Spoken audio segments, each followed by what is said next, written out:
Well, Haitian musician and activist Wyclef Jean reacted positively to Prime Minister Ariel Henry's resignation on Tuesday. In a message posted on X, he wrote, in part, God is great. Dr. Ariel Henry has resigned, and now I pray for the people of Haiti. Let's show the world that we can take our destiny into our own hands. Well, Wyclef Jean joins me now. What needs to happen, sir, to take destiny, quote, into your own hands, the hands of the Haitian people? You know, what needs to happen next? Well, first of all, thank you, Becky. You know, I wish I was here remixing the You're welcome. Shakira for you going Becky or Becky, you know. But we are here in dire situations. I think what has to happen next, there's a few things. One is that CARICOM, you know, they had the meeting in Jamaica, and in that there were 7 parties that were supposed to be taking, I think they have 48 hours now, I think 24 left, to come up with a resolution. And this has been contested by Guy Philippe and Moïse JC, saying that they don't recognize this, and of course the men of arms. So I think that a step moving forward, and again, it's just me looking at it from my lens, the departure of Ariel Henry happened through the men of arms. So if any form of peace of the country moving forward is going to happen, I don't see how it can happen without sitting on the table with all of the Haitian parties, meaning like you cannot don't include them. We're talking about the U.S. Yeah, is closely Wycliffe, monitoring that's the going to be, situation. yeah. Go ahead. I'm Yeah, listening. Wycliffe, what you're talking about here is men of arms who are increasingly, we're talking about violent gangs, aren't we? You heard the UN there saying silence the Again, guns. You're again, I'm saying not. that at this point, Yeah. everybody has to be at the table. Well, again, I'm not legitimizing any form of gangs. Again, I'm speaking of there's 2 narratives here. One is how did the guys get to the guns, right? So their version of the narrative, from what I'm watching and what's being said, is these guns were given to them to be used against violence against the actual communities. So in the process of moving forward, what was their mission, right? So the mission was they wanted to get Ariel Henry out. So in the process of getting him out, which they did get him out. Again, I'm not legitimizing any form of violence. But what I'm saying is I don't see the country moving forward without all of the Haitians. It has to be a Haitian resolution. And if it's not a Haitian resolution, what's going to happen is the idea of we within the U.S. saying we're going to bring in the Kenyan force and and turn into a situation that will turn into a continuation of a bloodbath. So the Haitians have to sit down as the Haitian people. So for now, if Guy Philippe is contesting this, you cannot don't include people that were part of the ground, right, in the process that was getting tear gas. There's still a narrative I'm not hearing. Where is the narrative where everyone wanted Ariel Henry to leave, and then in the process he was tear gassing the community?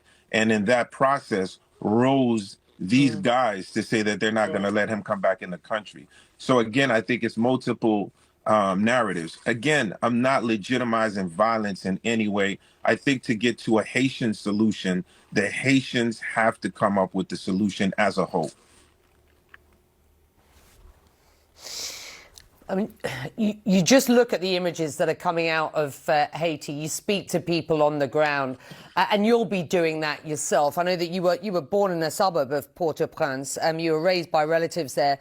Your parents, I know, immigrated to the US, and you then went and followed them.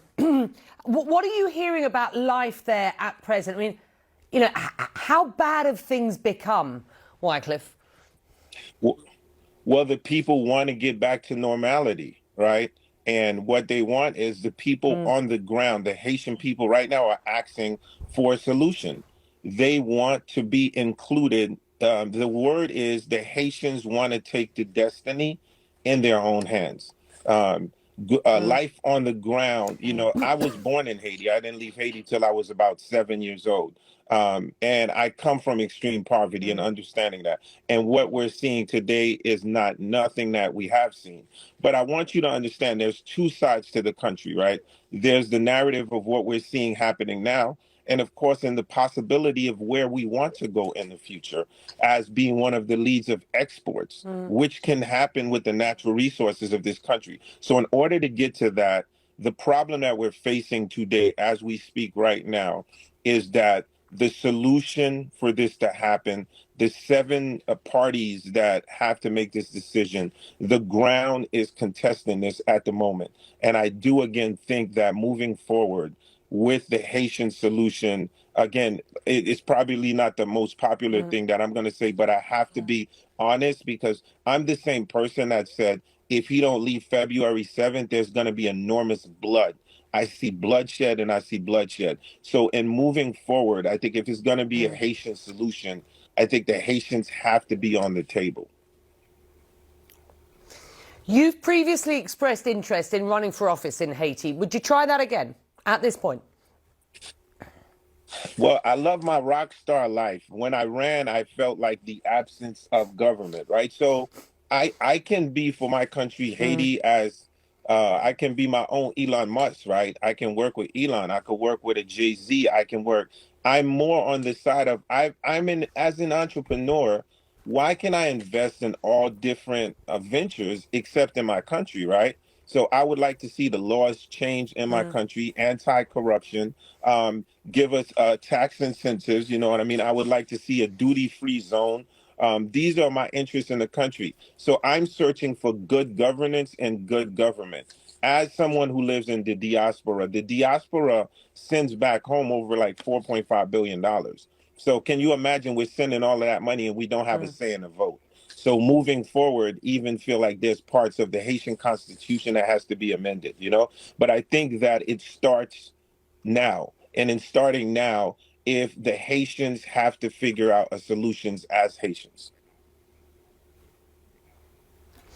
Wyclef, it's very good to have you. Thank you very much indeed. There are so many leaving the country, making their way through what are dangerous routes, trying to make their way out of the country into the United States, for example, because of what is going on the ground. And you are talking about a more positive Haiti going forward, and you've described how it is that you think that could happen. Good to have you, sir. Always a pleasure. Thank you.